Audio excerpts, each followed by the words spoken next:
Happening now with New York's mask mandate coming to an end, we hear from Chautauqua County's executive as he tries to reunite those divided by COVID-era policies. And with the rise in violent crimes in Jamestown, a look at efforts in our nation's capital to help our local officers. Plus, fire and ice, we have a behind-the-scenes look as preparations are underway for tonight's fundraiser in Celoron. Live and on demand, this is WNY News Now. And thank you for joining us for WNY News Now. I'm Justin Gould. A look at our latest local news is coming up. But first, let's get a check of our weather forecast. Chief Forecaster Dakota Hunter standing by. And it looks like, Dakota, we're tracking maybe a little rain-snow mix ahead of a big cool down for the weekend.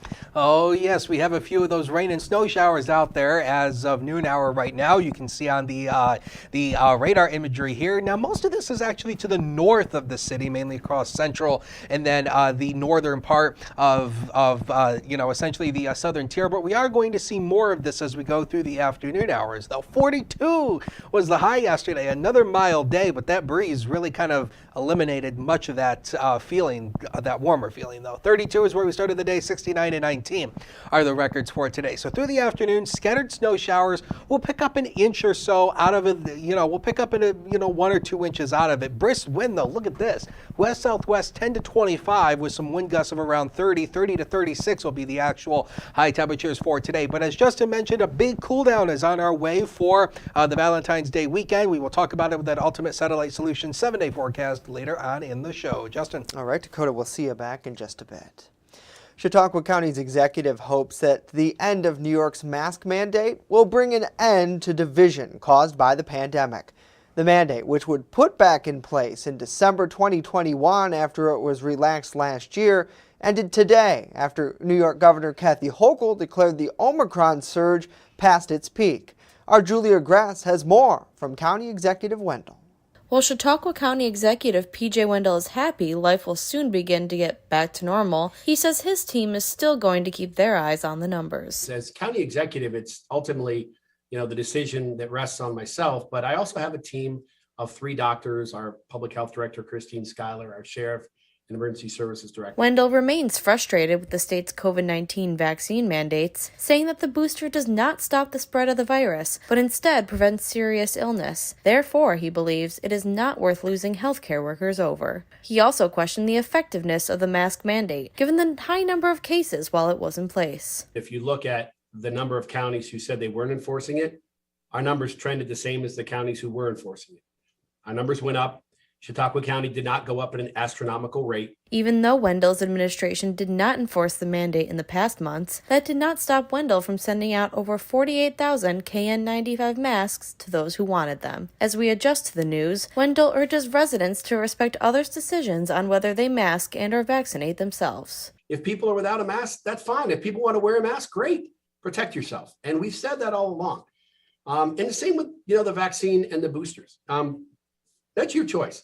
Make that choice with your healthcare provider. The next step, Wendell believes, is allowing children to attend school without masks, since he says there has not been a spike in cases within schools. Though he says no school wants to be the one to lift the mandate and have a child get seriously ill or die, the executive believes we must have faith in the public health system to prevent this. Wendell admits that there were mistakes made at the local, state, and federal levels at the onset of the pandemic, and that not admitting their faults has contributed to the decisiveness of the subject. Since the vaccine came out, because they said, get the vaccine or it's over.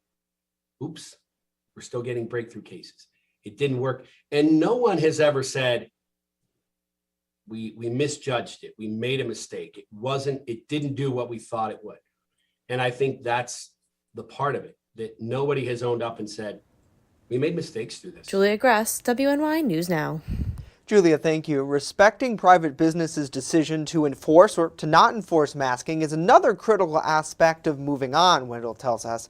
He continues that we do not know if they or someone close to them is immunocompromised and should therefore respect their wishes. And while businesses across New York State can drop masks starting today, it's not the same for schools. WNY's Sam Shapiro continues our team coverage with the governor's plan moving forward. New York. We value our kids, we value education, and I said we have to make sure our schools are open. Students will be sent home for midwinter break with COVID-19 self-test kits. They'll get another one when they return from break at the end of the month. State officials hope this will help track the potential spread of COVID in schools. Getting them out to schools, getting them to parents, getting them in the hands of people that can find out whether a child is positive before they come back, and that's how we stop the spread. So after this break, parents will have test kits for their children. We want them to test. The state will assess COVID-19 data, which includes vaccination rates and pediatric hospitalizations through at least early March, to assess whether the mask mandate in schools can be lifted at that time. The administration is developing guidance based on that data, as well as input from school leaders.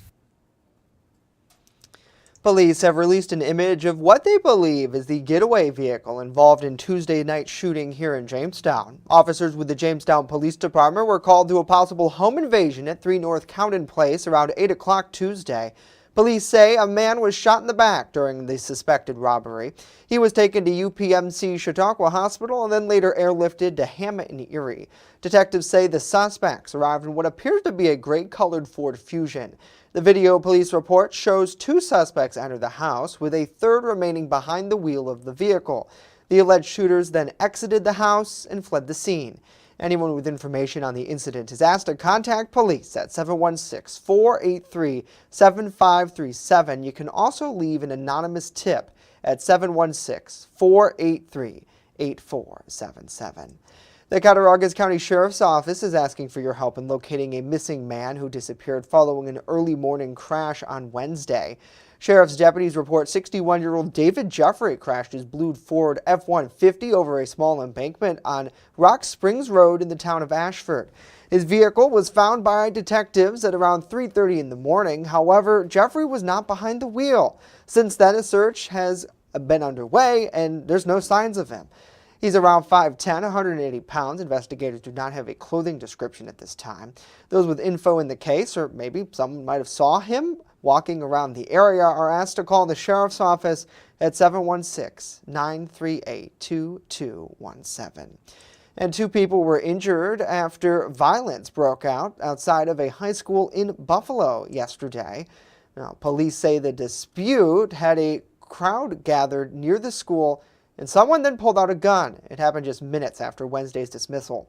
We now know the student was stabbed. They're recovering from surgery and listed in stable condition. The security guard was shot in the leg and is expected to make a full recovery. Police say no suspects are in custody yet. Buffalo Public Schools Superintendent says that McKinley High School will move to remote learning for the next 3 days due to this confrontation. As WNY News Now continues with the rise of violent crime across our region and in Jamestown, our Washington, D.C. correspondent breaking down new efforts to help local law enforcement. And later, why rising fuel costs for truck drivers might impact your wallet. We're hearing from truckers in our region. Stay with us. WNY News Now will be right back.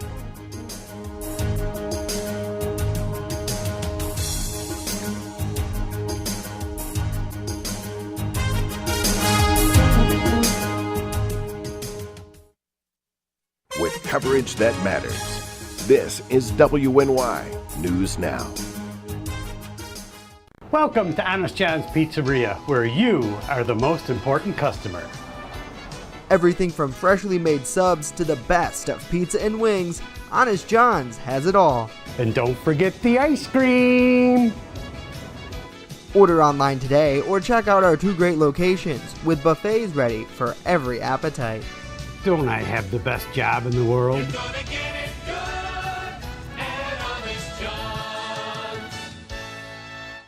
EagleZip.com is your local one-stop shop for all of your home and business computer needs. Located on Fluvan Avenue Extension, just outside of Jamestown, EagleZip.com sells and services all brands of desktops and laptops, as well as servers and network equipment for your business.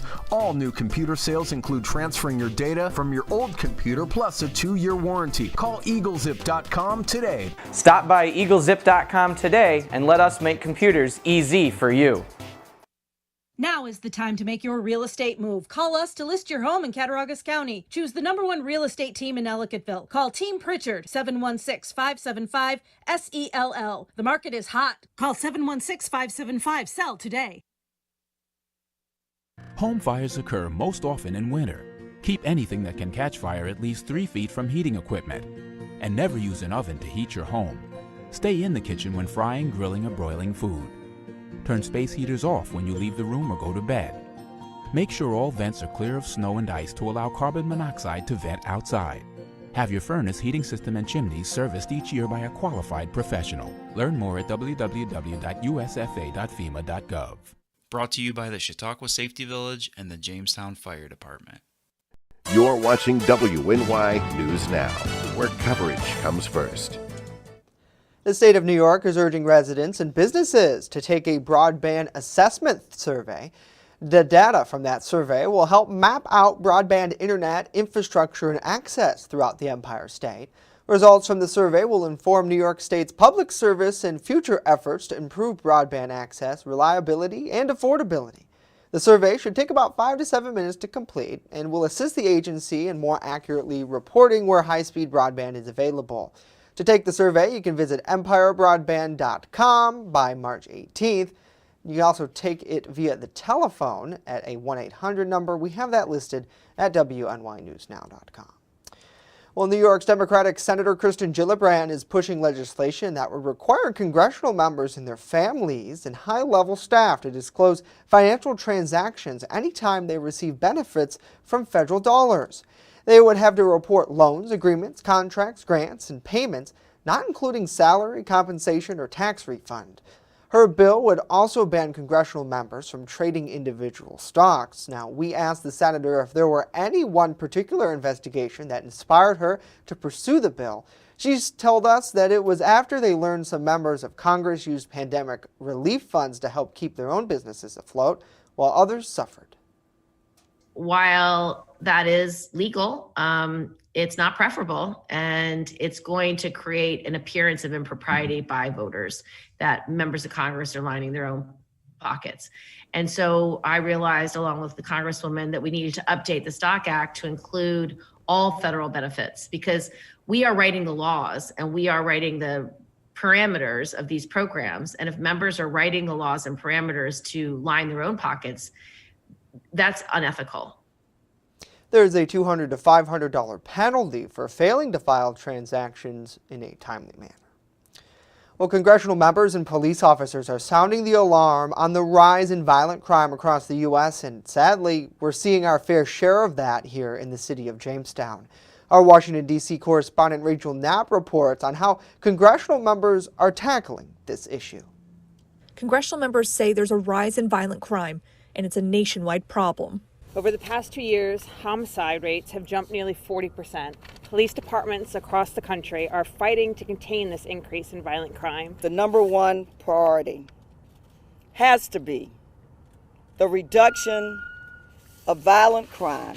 Representatives say members here in Congress disagree with each other, often even vilifying each other. However, when it comes to issues like addressing violent crime, that's when members on both sides of the aisle should come together. You folks know all about the increase in crime in America. I hear from Iowans all the time about the difficulty of recruiting people to be on the police forces. Republicans and Democrats both focused on crime today.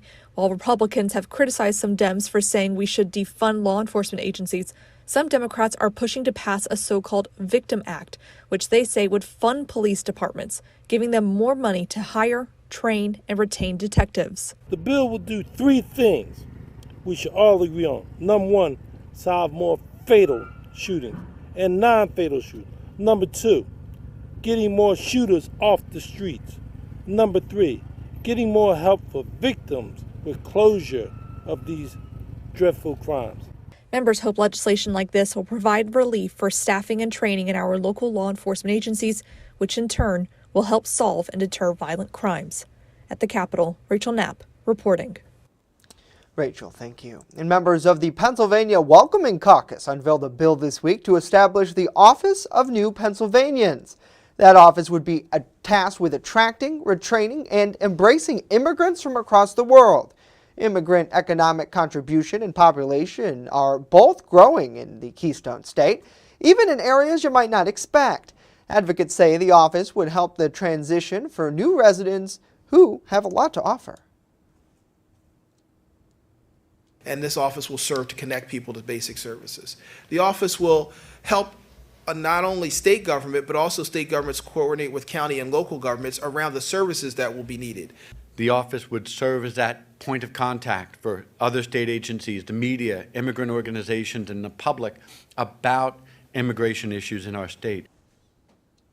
Now, that bill currently sits in the House State Government Committee for consideration. It's not yet clear if the bill would have enough support to make it out of committee and to the House chambers for a vote. And if you're feeling some pain at the pump, well, you're not alone. But for trucking companies, soaring fuel prices mean thousands in extra costs that eventually get passed along to you. Tim Barnhart of Barnhart Transportation in Northeast Pennsylvania says diesel prices are up 20 cents a gallon in the last month, and they've risen about $1 in the last year. That means he's spending almost $250,000 a month more than he was a year ago. Although transportation companies can pass that cost along to the businesses who hire them, consumers are not so lucky. As fuel prices go up, the cost for everything that gets distributed to any of your retail stores, your grocery stores, anything like that, and all those prices are being passed on through the supply chain. Barnhart tells us the standoff in Ukraine also contributes to the problem. Not only is Russia a major energy supplier, but a military conflict means armies need fuel that could otherwise go to businesses and consumers. Coming up, the latest on the Canadian trucker protest, which officials say now disrupting trade with our neighbor to the north. And a little bit later on, carving ice masterpieces, a behind-the-scenes look at what's ahead in a big celebration in Celoron tonight. But first, we return with a full look at our weather forecast. Stay with us. WNY News Now is back just after this.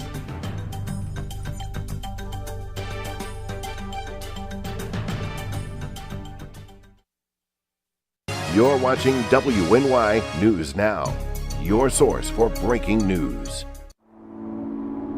This winter, let New York State take your breath away.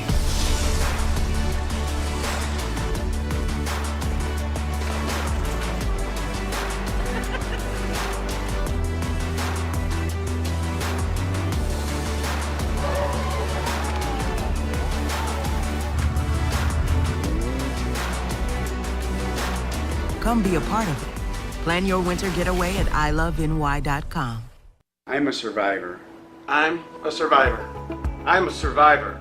Testicular cancer is the leading form of cancer in men aged 15 to 35. 1 in 250 men will be diagnosed with testicular cancer. But 98% will survive if detected early. As a survivor, I believe early detection is the key. Learn how to do a testicular self-exam and other important facts about testicular cancer at oneball4tc.com. With coverage that matters, this is WNY News Now.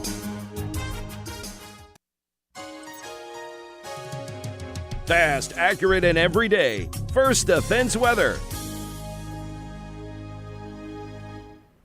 Welcome back. Putting some of that ice to good use there in Celoron there. A live look over the Mayville Skycam shows you we've had some snow showers fall, and you can also see the tree lines moving as well. So, man, I mean, it's also a little bit breezy out there today as well. So, yeah, the breezy conditions, it's going to create a little bit of a wind chill index. This was the Lake Erie imagery as of yesterday, and even though we had clouds across the region, you can still see how the ice on the lake has really kind of broken up and has moved away from the shoreline, and the ice concentration's down to 68.4%. This has to do with some of the warmer air and also the winds helping to shift some of this around. So again, the same thing we've been talking about. Do not go out on Lake Erie when the ice looks like this. It's very dangerous. So live look from the HD News Now cam. We've had a little bit of drizzle falling downtown. A light rain shower reported at the airport. 33, southwest wind to 13 with a wind gust to 25, and makes it feel more like the lower 20s out out there once you step outside with the wind. But it's going to get much colder here as we go through the weekend here. We're up to 41 today. That should be our high temperature for today. This 35-degree high tomorrow. Again, we keep mentioning it. This is going to be very early in the morning, around midnight. All of us will be in bed when that occurs. By the time you get up, we'll be in the 20s. By the time the day ends, we'll be down into the teens. And we're going to stay in the teens through at least the second half of the weekend and into Valentine's Day. Speaking of Valentine's Day, we could have a potential of putting a top 5 coldest on the record here. So these are the top 5 coldest, and the Valentine's Day of 2016 ranks as the coldest, where it was only 7, but currently the 5th coldest is 2007 at 15. So yeah, we could be dealing with a very cold Valentine's Day.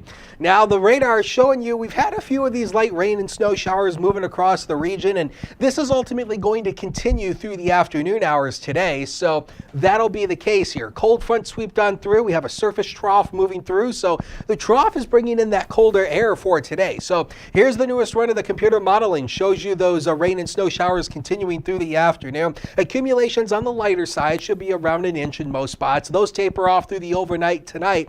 Tomorrow, mainly dry to start. Then we start to see rain showers coming on in initially by the time we go into Friday. Then we'll see another band of rain showers moving in, then transitioning over to snow as we get some colder air to surge in. And that snow is going to continue through Friday night going into Saturday. So snowfall accumulations here really insignificant. We're looking at about a half an inch to maybe upwards of 2 inches. The darker blues here could indicate about 2 or 3 inches. So again, this is not that big a deal kind of snow, but we are going to add a little bit more snow. So the next 7 days, powered by Ultimate Satellite Solutions. So we're up to 41 tomorrow, but it turns windy though.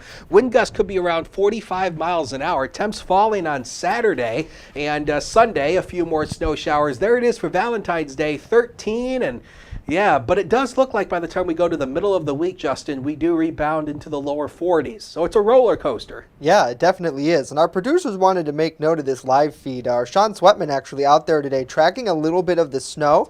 I was told we were going to have this. Are we going to take it? There it is. Thank you. And he's right now passing Harbor Creek, I-90, headed eastbound, and he's going to be going up into 86. Anytime you want to take a live look at the road, be sure to follow Sean Chautauqua Weather Today on Facebook. And looks like the roads are okay right now, but as Dakota mentioned, you're going to want to watch out for some of that snow for sure.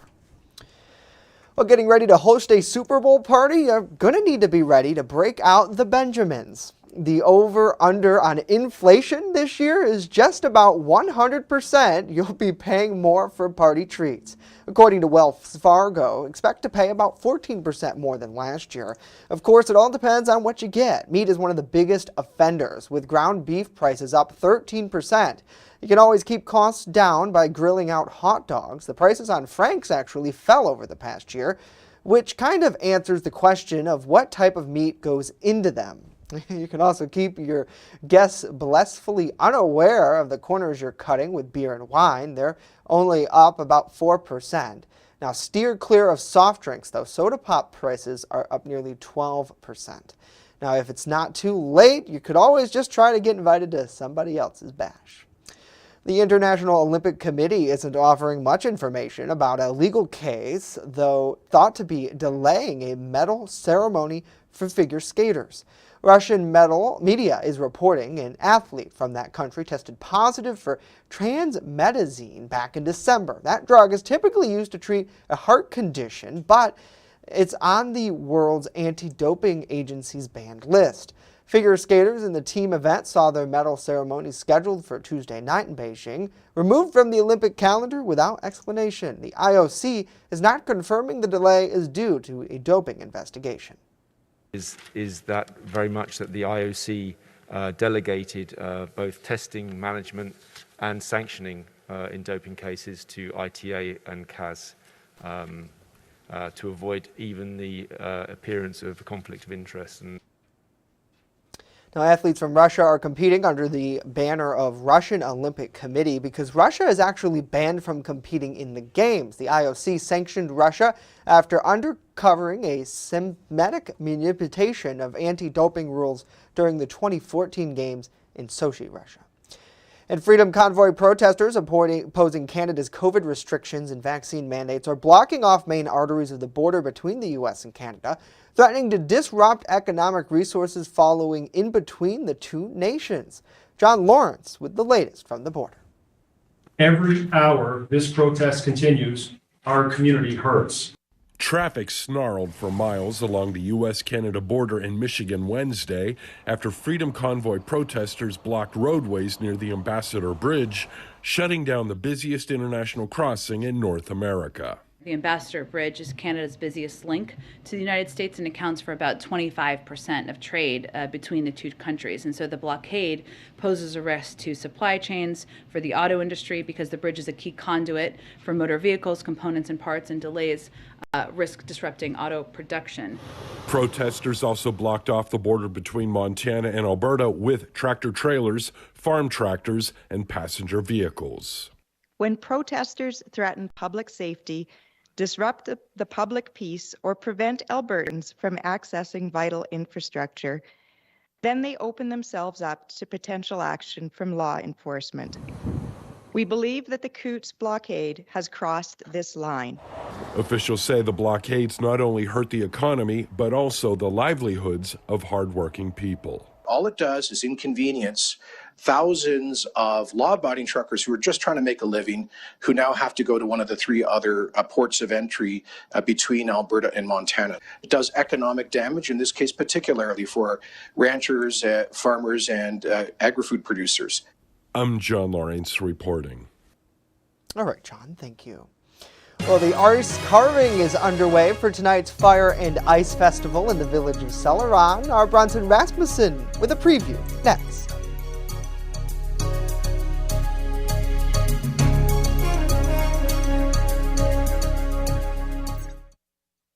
With coverage that matters, this is WNY News Now.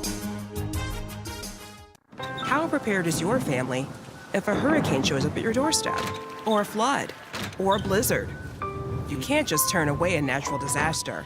That's why it's important to go to ready.gov/plan now. It has the tools and tips you need to make an emergency plan with your family. So if disaster comes knocking, let's go. You'll be ready to help keep your family safe. It's just a pizza. Yes. Make a plan today. Remember when you were a kid, huddled around the television waiting for your school to close? Well, we don't get snow days. When winter weather hits, count on the First Defense Weather Team for a look into the future where the snow is headed next. Live radar showing you the scope of the storm. And real-time reports from the field.